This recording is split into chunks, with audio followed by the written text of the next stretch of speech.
বুদ্ধবাবু কখনোই অ্যালাউ করেনি তার দলকে যে লুটে পুটে ভাই তোরা খা। আর বুদ্ধবাবুর কোনো মন্ত্রিসভা সদস্য, এমনকি আজকে 13 বছর ক্ষমতার বাইরে থেকেও একজন সদস্য জেলে যায়নি, তার কারণ তারা করাপ্ট ছিল না।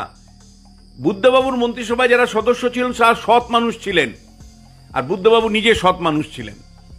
এখন এর সাথে 360 ডিগ্রি বুদ্ধবাবুর মতন এত স্পষ্টভাবে কেউ বোঝেনি যে এই শিক্ষিত বেকারদের কি হবে। বুদ্ধবাবুর আমলে প্রতি বছর এসএসসি পরীক্ষা হয়েছে, প্রতি বছর গড়ে 5,000 ছেলে মেয়ে চাকরি পেয়েছে শুধুমাত্র স্কুলে। বুদ্ধবাবুর আমলে নিয়মিত কলেজ সার্ভিস কমিশনের পরীক্ষা হতো, আমরা চাকরি পেয়েছি বুদ্ধবাবুর আমলে। বুদ্ধবাবুর আমলে তোমার গিয়ে পাবলিক সার্ভিস কমিশন নর্মাল কাজ করতো, পাবলিক সার্ভিস কমিশনে মানে নিয়মিত নিয়োগ হতো। বুদ্ধবাবুর আমলে যে এই যে পঞ্চায়েত পুরসভাগুলো নিয়মিত নিয়োগ হতো, বছরে অন্ততপক্ষে শিক্ষিত বেকারদের একটা চাকরি হতো, যেটা তৃণমূলের আমলে হয় না। দ্বিতীয় যেটা, সেটা বুদ্ধবাবুর আমলেও পুলিশ প্রশাসনের দলীয়করণ ছিল, অবশ্যই ছিল, কিন্তু এই লেভেলে ছিল না। মানে আজকে যেমন তৃণমূল কংগ্রেস এবং পুলিশ সমার্থক শব্দ, সেটা বুদ্ধবাবুর আমলে একেবারেই ছিল না।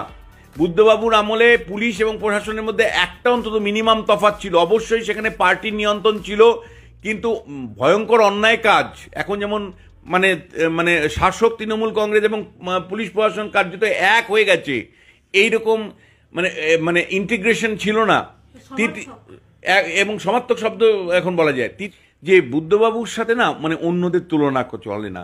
মানে বুদ্ধবাবুর যে ভাবনা চিন্তা, কৃষ্টি, মন্ত্রিসভা পরিচালনার যে দক্ষতা, বা মানে আমলাদের সাথে তার যে সম্পর্ক, আমলাদেরকে শ্রদ্ধার চোখে দেখা, মানে বিরোধী রাজনৈতিক দলের নেতাদেরকে শ্রদ্ধার চোখে দেখা, তুই তামারি না বলা, কাউকে কোমরে দড়ি না পরানো, গালাগালি না করা, এইগুলো কিন্তু আমরা দেখেছি। মানে এগুলো কিন্তু বুদ্ধবাবু যখন চিফ মিনিস্টার ছিলেন একজন মুখ্যমন্ত্রীর থেকে খারাপ ভাষা শুনিনি, এখন যেটা আকসার শুনি।